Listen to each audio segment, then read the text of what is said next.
There's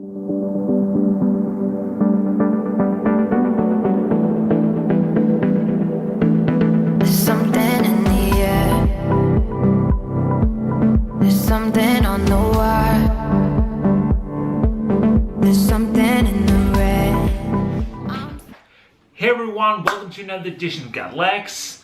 It's been a while since my last update, and basically I've just been lazy. I haven't had the time to really make one of these videos, but let's start from the beginning. Last weekend I had my first race of this part of the season, where I rode the Sorgenfri Løb in, I guess it's called Gotlegs. It's a club called Lyngby that organizes that race. And basically I wasn't feeling that good going to the race, but ended up at the start line and pretty much felt pretty good when I started riding. As we approached the fourth lap, I had a puncture. First, I thought it was my rear wheel, so I pulled out and got off the bike and just pinched the rear wheel, and it didn't really feel like it was flat. So I was just starting to think, man, I missed this opportunity. I was just feeling a flat, but then instead I felt the front wheel and I could easily tell that it was flat. So that was that race. I ended up seeing the rest of the race and also some of the other races, so it was a great event.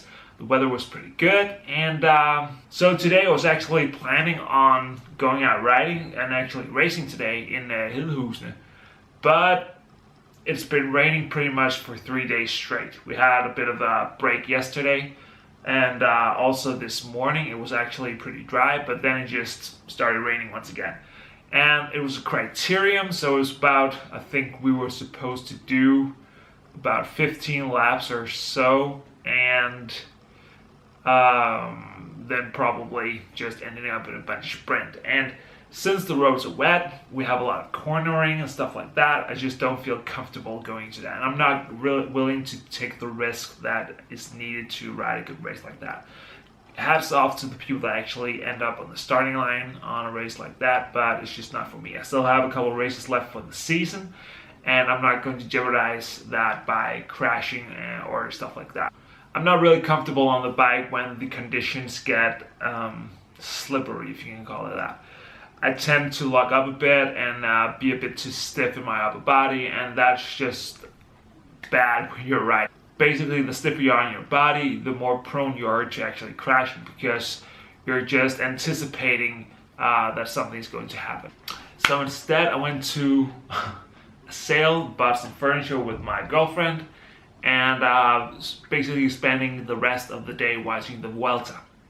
A couple of days ago, it was actually my birthday. I turned 32, and I got some cool presents. Basically, for my girlfriend, she got some cool cycling kit, so let's check it out. So first and foremost, I got this Morvillo base layer. Basically, I'm used to riding black or white base layer. I have a blue one as well, but this is just pretty cool. This is like a camo thingy, or basically the Morvillo M turned into a pattern. So it's pretty light. It doesn't have that much stretch to it compared to other base layers, but it really seems awesome. I can't wait to try this on. It might be a bit too thin for the conditions right now, but hopefully it'll do. And these are pretty cheap on Wiggle at the moment. I think they're about 25 pounds or so, or in Danish kroner it's about 220 kroners. So I think this is called the Morvillo Cooler or something like that. She also got me a Morvillo jersey. This is the crisscross version. Very cool. It's basically pretty similar to the other Morvillo jerseys I have from the MTH series. Very nice. It has like the stretch arm grippers with a good amount of grip right here. I really like when they have like this white band. I really enjoy that. And basically it's just your average jersey. You have a pocket on the side, and what I really enjoy is that you actually have, let me just count, you actually have 4 pockets on the rear. So you have like 3 regular pockets right here that you're used to, but then you also have this one, which is on the side. And a lot of the time, it can be really comfortable to actually put things in the side of your pocket for easier reach. For instance, if you're going to ride with a gel or bar, stuff like that, put it in the side. It's a lot easier to reach than having to go all the way to the back. This is also on sale on Wiggle at the moment. I can't really remember the price. I think it's about 60 pounds or so, like that, or about 550, if not cheaper, Danish kroner. Very nice jersey. I will put them on later in the video to do a small catwalk. And the last jersey I got is this. This is from DHB, which is Wiggle's own house brand. So I guess it's Wiggle that themselves have decided to put out a line, which is pretty common now for a lot of the bigger brands. You know, if you go to any sports store here in Denmark, they usually have their own house brand. DHB is the Wiggle. I have another jersey by DHB that I've been really fond of. I got that in medium, and this time I looked at the size chart a bit more, and the medium is a bit flappy around the chest and stuff like that. It's very comfortable to put on, but it's not really that race-fitting tight. So I looked at the size chart and decided to go with a size small to see if I actually could pull it off. And this is tight, but it's not too tight. It's basically like a Castelli medium, or a Rosso Corsa from Castelli is probably around a large. But it's a bit short in it, but it's really tight fitting around the chest and around your arms, and I really do enjoy that. I really like the design of this. I think this is called something, it still has the tags on. This is called the Block Camo short sleeve jersey in a size small. I really do like the design of this jersey. The navy blue with the light blue graphics, and also the orange-ish or burnt red, you might add, logos. It has a bit of a map vibe, you know, the Australian brand, but just at a fraction of the cost. So this is basically just your, oh, it's also a pretty cool pocket right here.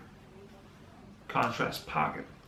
So this is basically just your average cycling jersey. It's not really something where you're blown away by the quality of it, but given the price, it's really cheap. I think this was just about 34, 35 pounds or so. And it easily compares to like the lower grade Castellis at around 60 pounds or stuff like that. So very good quality. I can't wait to try this out as well. It looks really good.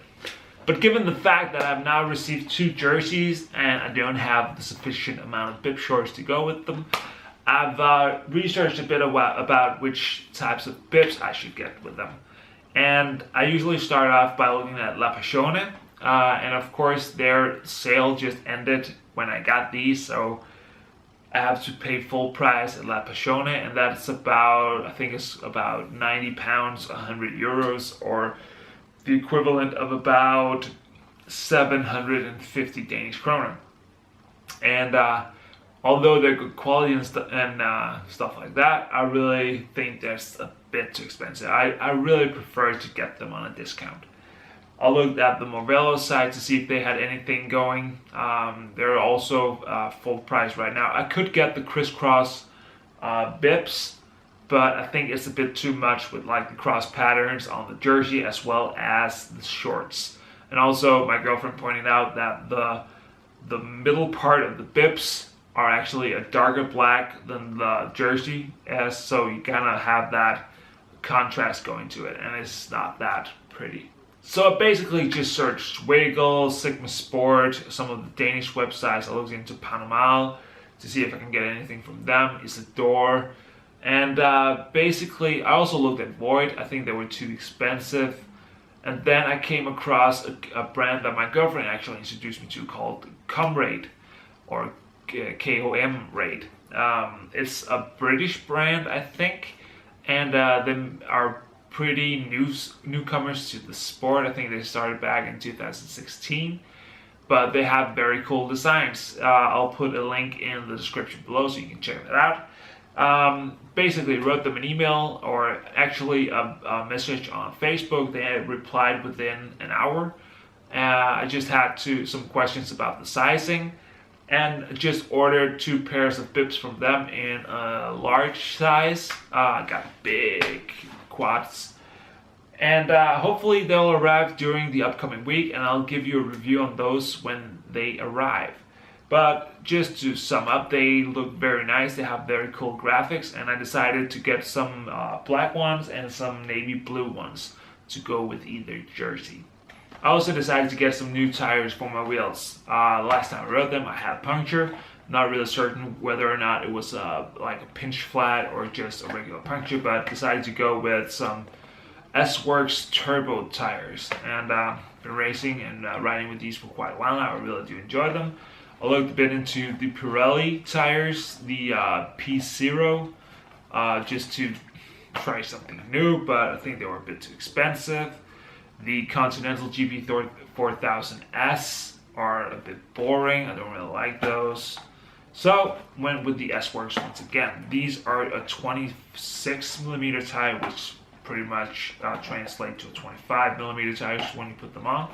And we'll be putting them on my Envy wheels, and hopefully I'll be able to race these for the last couple of races in the season. Also, the Envy wheel that I broke a spoke in back in July has finally received its new spoke, so I'm just waiting on picking it up. It is ready from the dealership.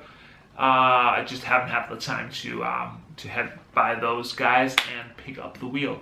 So I've actually been racing the 6/7 wheels, and those are just fantastic. I usually have them on my time trial bike, but decided to put them on because it was either that or racing with my low big head Belgium wheels. And for the race I had today and also last week, I needed the extra speed. So put the 6/7s on the tarmac bike, and they were just fantastic. Really good braking and all that. So if you haven't ridden those, get a pair because they're just awesome. So let me put on the jerseys so you can see how they actually fit. So this is the Morvello Cooler base layer. As you can see, it's a really tight fit. I'm 170 centimeters tall, which is around 5'10" for those using Imperial. And I weigh about 81, 82 kilos at the moment. Don't know what that is in pounds, but you can probably Google that. It's a very tight fit. This is a size medium. I really do enjoy it. It has a minimum amount of stretch to it, so you have to be really careful when you pull it on. Making sure that you don't rip any seams. But I really do like it. I really do enjoy that the arms, the sleeves, are not that long. Having a base layer that has longer sleeves and then riding with the jersey that has shorter sleeves looks pretty stupid. So this is basically a pretty good fit. So that is the Morvello Cooler base layer. So this is the crisscross jersey from Morvello. Also a size medium. I think it looks really, really good. Has a lot of colors on it, and basically just makes a lot of noise. But this is what that looks like. As you can see, it's a bit short. You know, my pants are a bit loose or baggy, so they will sit lower on my hips. But this is size medium as well. Pretty good sizing. I think these are pretty true to size. Pretty tight, good grips around the arms, a bit short in the front, but then again when you go into like a racing position, you won't feel that at all. Got the pockets right here. As you can see, the pockets up these are actually a bit high, but then you got like the side pocket right here for you guys, where you can put stuff in for easy access. It has a very cool feature. Not all jerseys do have this. Some it doesn't work, but this is pretty good. which basically protects you from the zipper. So that is very nice. Very good quality once again. I really do enjoy Morvillo. So there you have it. Now we just have the DHB to put on. The Wiggle House brand. Easy to get around the arms. This is not as technical as some of the other jerseys. It doesn't have like that white band with the grippers on it. It's just like a regular old-fashioned jersey. No silicone grippers in your sleeves. Whoops. But then again, sometimes you just don't need it. So this is a size small, and it's basically the same size as the medium Morvillo. But they fit pretty much identically, at least. That's pretty cool. If you're a guy like me that usually ends up in a large around Castelli and stuff like that, it's very nice to put on a DHB and you get into a size small and it just fits you. It's a bit short, as you probably can see, but then again, it's not shorter than any other jersey that you actually put on. So, good fit. If you want it, if you want a more comforting fit, get it in a medium. But for me, I really like to have it tight, wrapping around my body. It's perfect for a small. A lot of this design you don't see on like lower grade cycling kit. You usually just end up with a plain red or black or green jersey and stuff like that. You don't have that much detail to it. I really do enjoy it. So there you have it. Thank you once again for tuning in. If you have any questions about these, the jerseys, give me a shout and I'll try to answer it the best that I can. And until the next time, thanks for watching and thanks for tuning in. I will get back on an update about the Comrade bib shorts that I have coming in. And until next time, make sure to subscribe to the channel. But until next time, make sure to subscribe to the channel, watch the other videos, and I'll see you out there. Bye.